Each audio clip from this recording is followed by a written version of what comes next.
Tonight, we're going to talk about ChatGPT and how journalists engage with AI.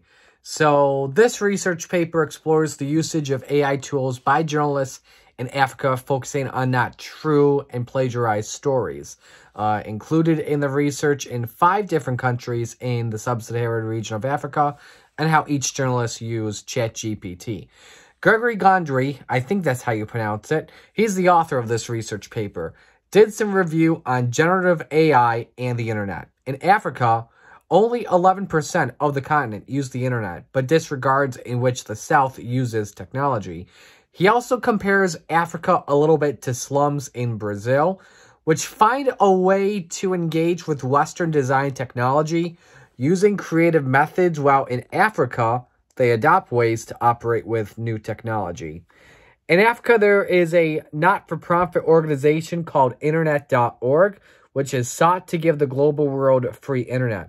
The owner of the site is actually Facebook/Meta, so Mark Zuckerberg has actually made visits to the southern part of Africa, figuring out how to offer internet in the future, specifically through solar-powered drones. The big issue is that this can lead to a bigger barrier between those connected and those disconnected for the internet. Now, with the internet comes the site ChatGPT. A Harvard experiment said students thought ChatGPT was below average, unless the bot was asked specific and deeper questions.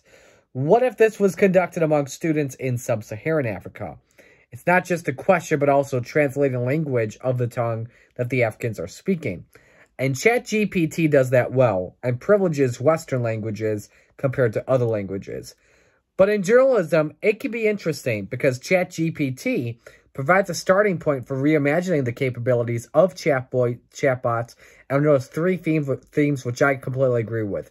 The first one's misinformation, whether it be spreading through social media, Wikipedia, and other online platforms.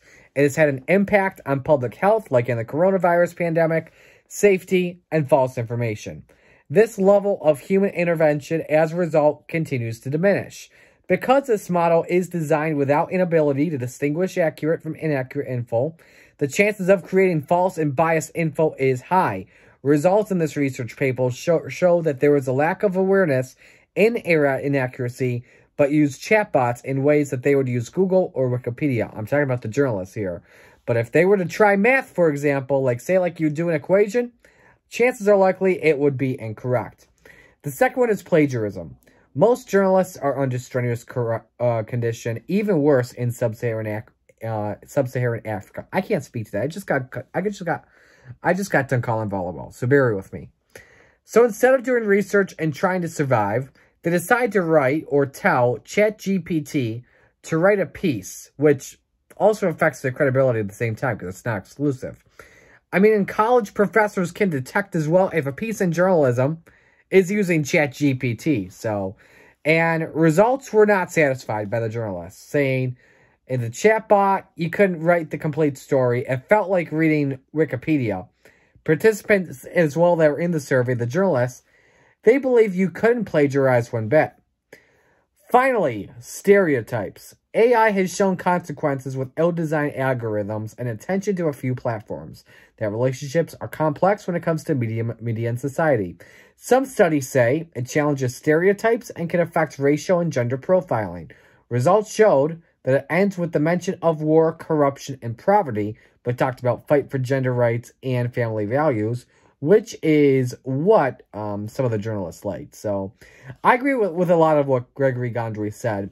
And I wouldn't use ChatGPT for writing articles up one bit. It just doesn't seem right. It's not a person's own work. It's a computer's piece of work. So, but yeah, that's my take on it. Hope you guys enjoyed the 7 weeks. Been fun. And best of luck to all of you in the future.